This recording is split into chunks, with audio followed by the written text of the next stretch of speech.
कई बार तो ऐसा होता है कि जो अध्यक्ष बनता है उसका खुद का बच्चा प्राइवेट स्कूल में पढ़ता है, बस यहाँ नाम चलता है सरकारी स्कूल में, और वो आदमी गांव का एक अच्छा खासा फेमस चेहरा होता है।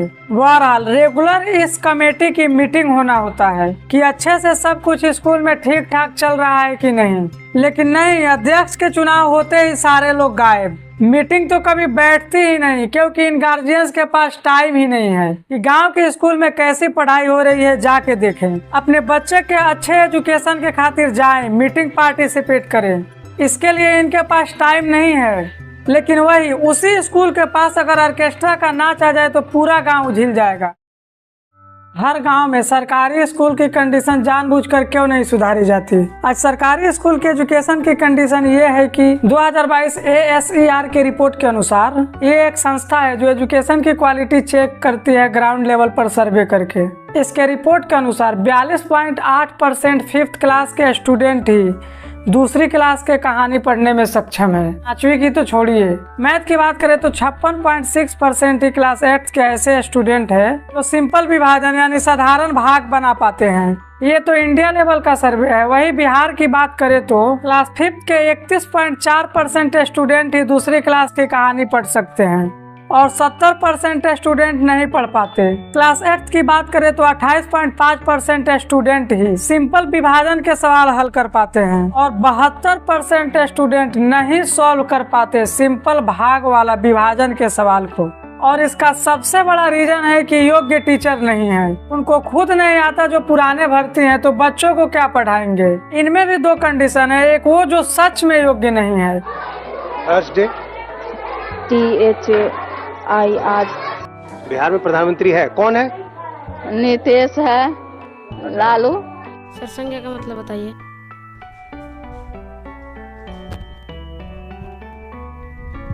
और एक वो जो बहुत अच्छे से पढ़ लिख कर काबिलियत के दम पर नौकरी लिए, नौकरी लगने के बाद हराम की खाने की ऐसी आदत लगी कि कुर्सी पर बैठकर पैर हिलाने लगे, पढ़ाई जाए भाड़ में और सब लिप पोत कर बैठ गए। सर ये सब कुछ जानते थे, लेकिन सर इधर छोड़ दिए ना, तबीयत खराब हो गया था ना। ये सब नाम संज्ञा, वर्तमान काल, भूतकाल, भविष्य काल सब कुछ याद था सर।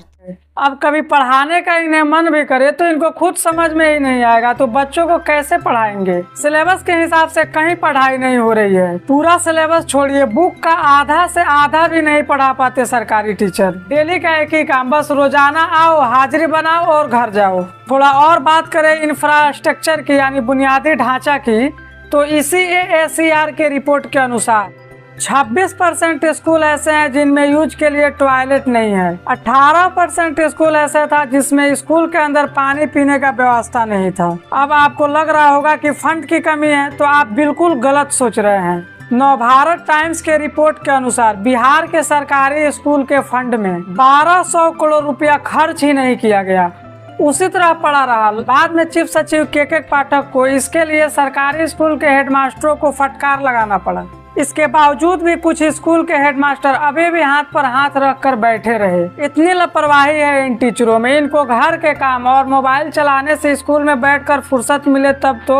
ये तो जैसे तैसे स्कूल आते हैं अटेंडेंस बनाने के लिए, क्योंकि वो मजबूरी है। इनका कौन सा बच्चा इस स्कूल में टॉयलेट यूज करेगा या पानी पीने आएगा। वो तो पढ़ रहा होगा कोई अच्छा सा इंग्लिश मीडियम स्कूल में। अब आपको लग रहा होगा कि ऐसी कंडीशन क्यों बनी है, चेक-इन वोकिन नहीं है क्या इन स्कूलों के लिए। तो आपको जानकर हैरानी होगी कि चेक इन का ऐसा प्रोसेस रखा गया है इन स्कूलों के लिए। अगर गवर्नमेंट इस पर ध्यान दे और पूरे फोकस से काम करे तो एक सुई के बराबर थोड़ा भी इधर उधर नहीं हो सकता है। स्टेट लेवल पर चेक इन एजेंसियां है SPD, BEPC, जो सर्व शिक्षा अभियान इसी तरह का स्कीम इम्प्लीमेंट करती है।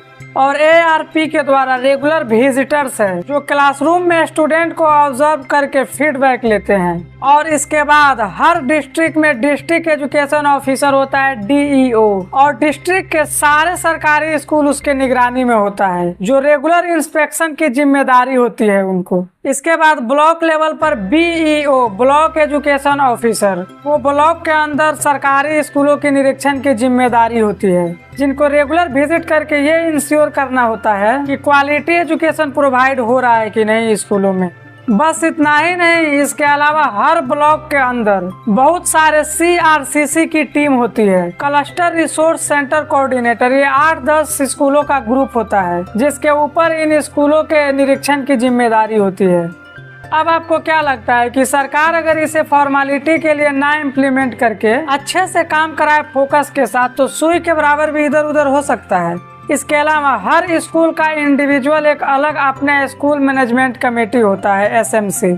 इसमें गांव के ही लोग और टीचर्स होते हैं। गांव के स्टूडेंट के पेरेंट्स, टीचर्स और लोकल लोगों से मिल करके ये कमेटी बनती है। इनका भी काम यही है, स्कूल की मॉनिटरिंग करना, एजुकेशन अच्छा से हो रहा है कि नहीं, खाना क्वालिटी, फैसिलिटी, बाथरूम, खेलकूद etc। इसके अलावा फंड्स को कहाँ इस्तेमाल करना है, इन सब चीज़ों में भी ये पार्टिसिपेट करते हैं। और सबसे बड़ी धांधली यही होता है जिसका जिम्मेदार खुद गांव के लोग और उस स्कूल में पढ़ रहे स्टूडेंट के गार्जियन हैं। SMC को RT एक्ट 2009 के तहत एस्टेब्लिश की गई है, जिसमें गांव के पेरेंट्स होते हैं जिसका बच्चा स्कूल में पढ़ रहा होता है, और इन्हीं गार्जियंस में से अध्यक्ष बनाने के लिए वोट होता है। कुछ लोग खड़े होते हैं, जिनका ज्यादा वोट होता है वो अध्यक्ष बनता है। कई बार तो ऐसा होता है कि जो अध्यक्ष बनता है उसका खुद का बच्चा प्राइवेट स्कूल में पढ़ता है, बस यहाँ नाम चलता है सरकारी स्कूल में, और वो आदमी गांव का एक अच्छा खासा फेमस चेहरा होता है। बहरहाल रेगुलर इस कमेटी की मीटिंग होना होता है कि अच्छे से सब कुछ स्कूल में ठीक ठाक चल रहा है कि नहीं। लेकिन नहीं, अध्यक्ष के चुनाव होते ही सारे लोग गायब। मीटिंग तो कभी बैठती ही नहीं, क्योंकि इन गार्जियंस के पास टाइम ही नहीं है कि गांव के स्कूल में कैसी पढ़ाई हो रही है जाके देखें, अपने बच्चे के अच्छे एजुकेशन के खातिर जाएं, मीटिंग पार्टिसिपेट करें। इसके लिए इनके पास टाइम नहीं है। लेकिन वही उसी स्कूल के पास अगर ऑर्केस्ट्रा का नाच आ जाए तो पूरा गांव झिल जाएगा। नाच देखने के लिए इनके पास टाइम है, तो कहां से सुधरेगा स्कूल का कंडीशन। अब यहाँ से अध्यक्ष और सचिव जो कि खुद स्कूल का हेडमास्टर होता है, अपनी मनमानी करने लगते हैं, करप्शन स्टार्ट करते हैं। स्कूल में 50 रेगुलर स्टूडेंट आता है और 250 से 300 स्टूडेंट का अटेंडेंस बनाते हैं। ये मेरा ओपिनियन नहीं है, आप इस रिपोर्ट को खुद देखिए। 2018 Jawahar middle school Muzaffarpur, ward number 12, headmaster यानी सचिव रमेश कुमार और स्कूल मैनेजमेंट कमेटी मिलकर स्कीम की थी। 200 ऐसे स्टूडेंट जो कभी स्कूल आते ही नहीं थे और उनका अटेंडेंस डेली बनता था और कई महीनों से बनता आ रहा था। अब उन स्टूडेंट के नाम पर डेली के खाना का पैसा, मिड डे मील का, ड्रेस का पैसा, स्कॉलरशिप के पैसे से अपना जेब गरम करते थे। बाद में इन पर कार्रवाई हुई स्टेट एजुकेशन डिपार्टमेंट के एजेंसी के थ्रू पकड़े जाने पर। दूसरा इसी तरह का सेम केस है government high school Phulwari Sharif, ward number 15। इसमें भी 150 घोस्ट स्टूडेंट का फ्रॉड था जो कभी स्कूल आते ही नहीं थे। एक और है Ram Mohan Singh high school, ward number 7, Saran, principal Arvind Kumar. इतना ज्यादा ऐसे फ्रॉड है कि अगर गिना जाए तो काफी समय लगेगा। और ये स्कूल मैनेजमेंट कमेटी के अध्यक्ष और टीचर मिलकर इतना गिर जाते हैं कि कभी कोई अच्छा DM या वीडियो आया जिसकी प्रेशर की वजह से स्कूल में मजबूरन इनको पंखा लगाना पड़ा कि बच्चों को गर्मी ना हो, तो उसे ट्रांसफर होते ये पंखा तक बांट कर आपस में घर ले जाते हैं। ये खुद मैं जिस स्कूल में पढ़ता था उस टाइम की बात कर रहा हूँ। भाई आपको करप्शन करना है करो, गवर्नमेंट को लूट रहे लूटो, खैर ये भी अच्छी बात नहीं है, लेकिन बच्चों को तो पूरा अच्छे से सिलेबस पढ़ाओ, उनसे क्या दुश्मनी है, पैसे भी तो इसी के ले रहे हो ना। लेकिन ये भी नहीं, पूरा सिलेबस तो छोड़िए, आधा से आधा भी नहीं पढ़ाते। और इस स्कूल मैनेजमेंट कमेटी के अध्यक्ष भी क्यों बोले, उसके जेब में तो पैसे आ ही रहे हैं, तो भला अच्छा खासा व्यवहार हो क्यों बिगाड़े इन टीचरों से। और गांव में किसी गार्जियन को कोई चिंता ही नहीं है, किसका लड़का क्या कर रहा है, कौन सा कांड किया, क्या करने वाला है, ये सारा चिंता है।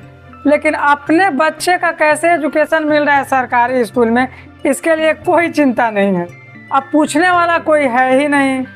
अब टीचर्स भी कुर्सी पर बैठकर पैर हिलाते हैं शाम तक और शाम को घर चले जाते हैं। अब बात आती है गवर्नमेंट की। अगर गवर्नमेंट चाहे तो क्या नहीं कर सकती है। तो गवर्नमेंट भी नहीं चाहती कि सरकारी स्कूलों का कंडीशन सुधरे। नहीं तो जितना एफर्ट बिहार में ये दारू शराबबंदी में लगाती है, जो कि एक अच्छी बात है, लेकिन अगर उसका आधा एफर्ट भी इन स्कूलों को सुधारने में लगाए तो सुधर जाएगा। लेकिन ये नहीं चाहते कि सुधरे, नहीं तो इनका वोट बैंक खत्म हो जाएगा। अगर गरीब पॉपुलेशन अच्छे से पढ़ लिख के समझदार हो जाएगी तो जातिवाद की पॉलिटिक्स खत्म हो जाएगी। और ये सारे आधा अधूरा पढ़े स्टूडेंट जब वोट देने के काबिल होते हैं तो पॉलिटिक्स में इनका अच्छा यूज करती है राजनीतिक पार्टियां, इनका ब्रेन वॉश करके WhatsApp, Facebook, other social media के थ्रू।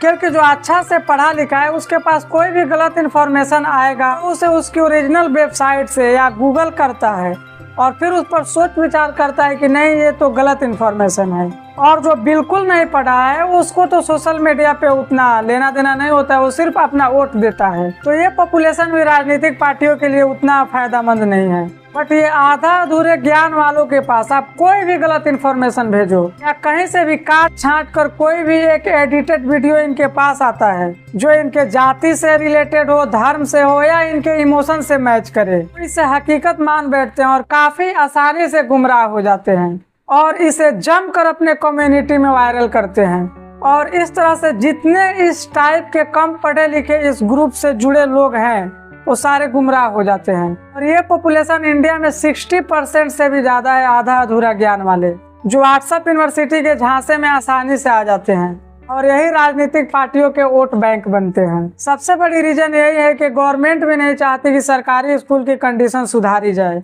कि स्टूडेंट अच्छे से सिलेबस पढ़े और पढ़ लिख कर समझदार